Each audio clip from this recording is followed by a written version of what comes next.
Hello. How you doing today? Good. Good. Yeah. So, tell me, I came in last Friday to see your 7th period class, and I'd just like to know how you felt about what went on there.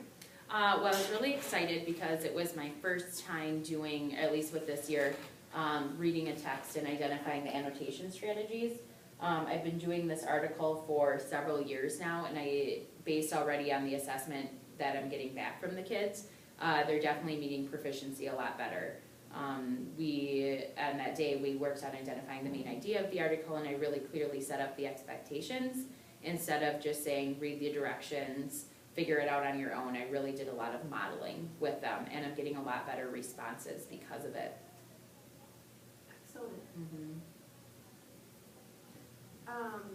Yeah, I would completely agree with you that I definitely saw some great instructional strategies like the gradual release. I know we talked about that before, and you were really proud of how you were doing it and how the kids were responding, so that was great.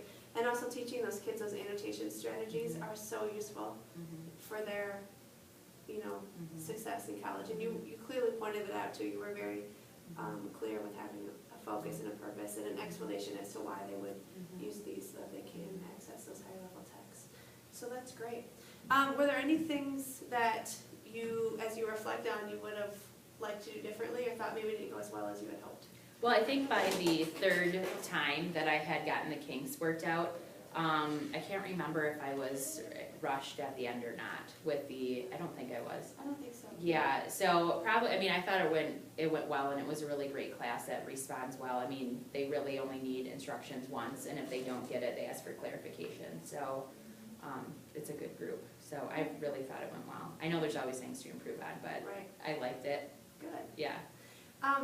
You had talked to me before about really working with these students on establishing productive behaviors and group work behaviors and things like that. Tell me how you felt that went with your kids, because you did do a lot of turn and talks. Well, I set it up the first week, and I really did the first unit really focused a lot more on teaching them how to interact with each other and showing them what that would look like, by saying specifically what they should be saying. So they definitely took that and ran with it. Again, I didn't have to repeat too much. I know I'll have to do some refreshers as the year goes on or as they have new partners once we move the seating chart. I think it went well. I know that's a big class, so it's hard for me to see who isn't talking. So what I started doing this week is just standing at the front of the room and looking around, and then if 2 people aren't talking, I'll go and start talking to them and engaging them in conversation, because there are some people who are a little bit more introverted. So that helps me identify who's talking and who isn't. Good. So along with that same idea, one thing that I was thinking about was about how are you, like for example, when I watched the class, how are you formatively assessing what kids get it or what don't? So that strategy that you talked about of seeing student behavior or their participation is definitely a way, and then you went to address it. How else have you worked on formatively assessing your students to see which ones might need more scaffolding or support? Sure. I think one thing that I do was with the annotation strategies, that's really easy to see. Just walk around the classroom, and then if they're not annotating like I expect, I could ask them why not, and some of them may say because I'm a really strong reader, I don't need to do it, and then the first time I give them okay, I'll get your assessment and see how that is, or maybe I'll ask them a little bit about it. I know I'm going to be getting more into content formative now that it's coming up. I try to always walk around to different kids and hear their conversations when I have them turn and talk. But then I also do random calling. That way they can share what their group shared, so it's not as individualized. And then by them sharing what their group shared, I can address a misconception. So there is one misconception today on the biological perspective. And a lot of kids were having it, was hearing it a lot. So I was able to correct that for everybody based on the calling. I'm happy to hear that you mentioned that more students were proficient on this particular assessment as in previous years, and I'm sure it's due to your instructional delivery. So when I was there, when I came in last week, you asked me specifically to take a look at the questioning sequences, and so I wanted to just share with you my markings. Now keep in mind, this was based on my interpretation of your Right. questions, and I have a long way to go to Mhm. perfect it, so this is not a grade, this is just my Mhm. observations of it, so I just wanna share with you and have you take a look and, tell me what your thoughts are. And I did it like Mhm. within the first 5 minutes. Okay. And then so on. And you didn't have many in the first 5 minutes, because actually, I think you were talking with the kids about other things. Okay. You know what I mean? So Yep. so that's why there weren't many Mhm. marked there. And of course, you can see that I made mistakes Oh, in there, gotcha. so just.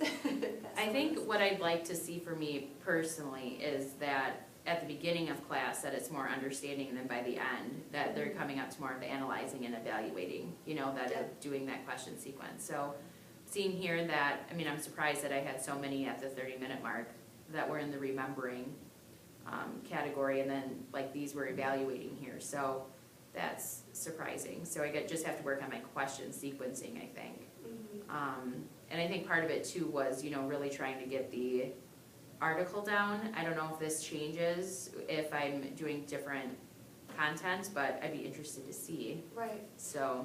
I felt like some of these here at the far end Mhm. that are still in the lower level were you almost like your formative checks for understanding, Okay. like having kids kind of repeat what you had Mhm. talked about earlier to make sure they knew it. Mhm.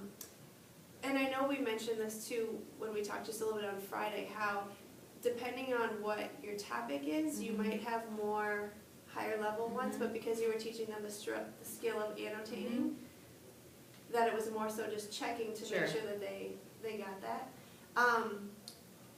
Did you prepare your questions ahead of time, or were they mostly on the fly?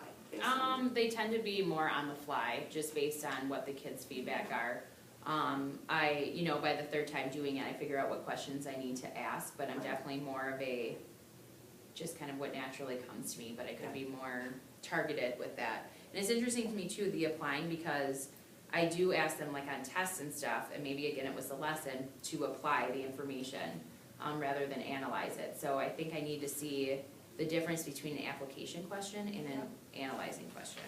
And this is what I kind of use to base my thoughts, but again, it was listening to your question and quickly jotting down in the Yeah. area that I thought, so it's not exact.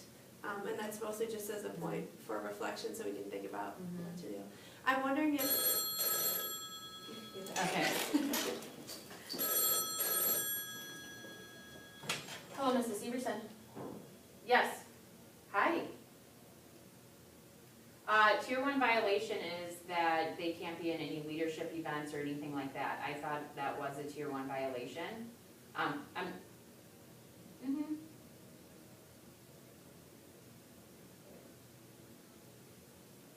Okay, yeah, and I just wanna know so I'm being consistent with the kids. Oh, no, our co-curricular code, which I know we're considering revising. Kevin would have that. Yes. I thought it said tier 1 was that you can't be on any courts, you can't be on NHS, you can't be in any leadership type things. I don't say I am totally indifferent about it, kids were asking me, so I wanted to make sure I was consistent. Yeah. Yeah, it's honestly, you know, like I think they're both great kids, just made one mistake, I don't feel like they need to be punished. I just wanna know that I'm telling my kids the correct thing, because it's my senior class, so they talk to me a lot about it, so I just wanna make sure I'm on the same page as you guys.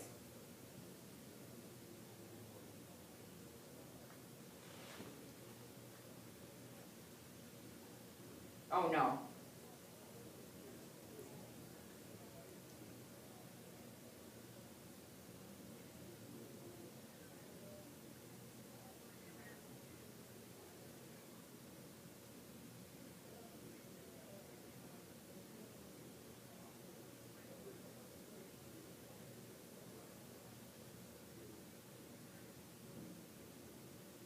Yeah, I thought it did.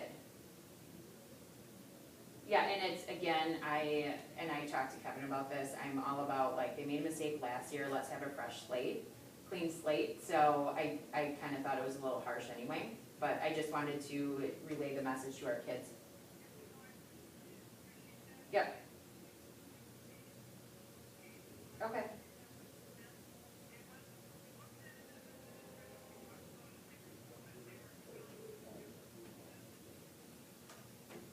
Yep, I would agree with that, so. No.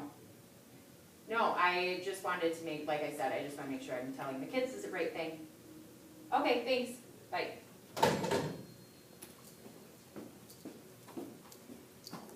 Okay. So back to this, again, this is what I use as kind of a reference.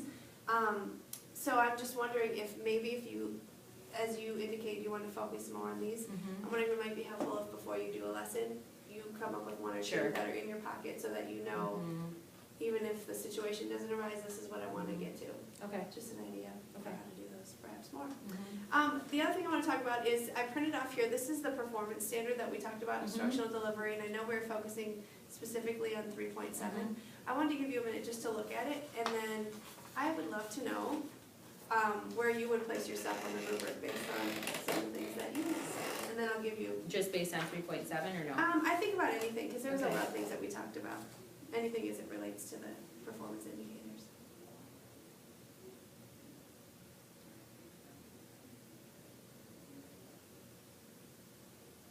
Yeah, I think that I would be, when I look at, 3.1, I do engages and maintains student active learning. 3.2 builds upon students' existing knowledge. I do try to always bring it back to something they know or something we talked about. Uses a variety of strategies, uses materials, technology, and resources to enhance learning. I think the ones that I have to work on would be the differentiates and paces instruction to meet students' needs. I always could do that better. And continuously coming back to the learning goal, I could always do that better. As well as the clearly and checks for understanding. You know, I walk around, so I would say, probably effective, almost distinguished, because I need to work on those things, so. Yeah, I would completely concur with you. You know, I think you're definitely, clearly effective. Yeah, And there, as you said, there's always room to grow, but I think you really have a good handle on a lot of the things. At the bottom, it talks about teacher research, and I know that you've been involved in Yep. studying, you know, research and what works best, but those are just some great ideas for you to think about and reflect on Okay. as you continue to grow in your practice as well. okay. So I will write together my notes and add it to your post-observation form that you had delivered, and then, you know, if there's further things you want to continue to work on through this year, please, I'd love to come in and help you do that. Questioning, So, come back and see it, so. absolutely. Okay, Thank you. thank you.